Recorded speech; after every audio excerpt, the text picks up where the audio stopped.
والله العظيم تقدر منين عليا الحرام من دين يمين ويتعدل وقبل ما تخرج. لا انا هقول الحق لو على ابويا انا هدور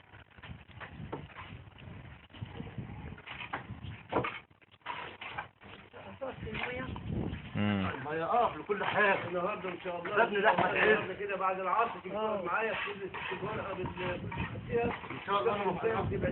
انا ما خدتش حاجه يا حاج. نعم ما خدتش حاجه. قال على سمح ده وقلعه تاني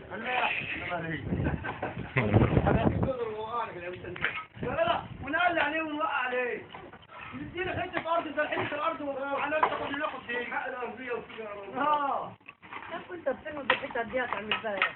ايه؟ الحتت دي هتعمل ازاي؟ ايه دي؟ الحتت اللي انت بتنقصها دي. اسكت يا وليه، اسكت يا وليه، مش عارف النص اللي ده هيعمل معايا. الحديد ده مش هنكسره بقى نو ادينا سايبينه لحد ما يجي ابني فيه.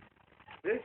ادينا سايبينه لحد ما يجي ابني فيه. طب ما يشدش الكراسي ده وهو في عهد النبي ما قطعوش بالبتاع بتاعه اللي بيقطع بيه. يا ست ما نيجي نحتاج.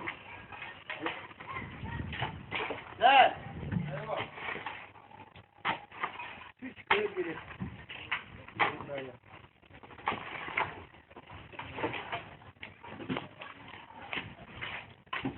شوية الصور ده مسخنه عز تسخينه بنت حرام. ممكن اخلي عز وانا ماسك الكاميرا كده اهو يفحت الضرب حلقة من اول وجديد. والله لا حرج صوت الجن. لا انا بعمل عشان اتصور. خلص يا عز، خلص يا عز.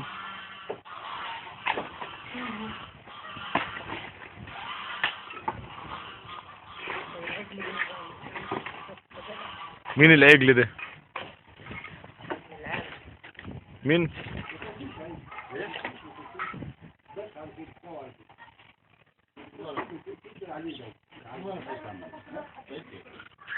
جيت عليه وخلاص عليه جنب وخلاص عشان يقعد يشوف عليهم بس خلاص يعلم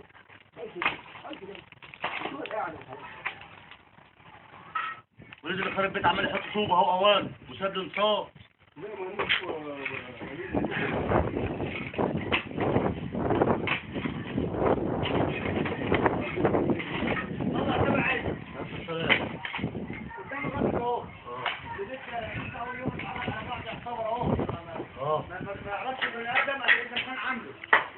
عيني شكرية.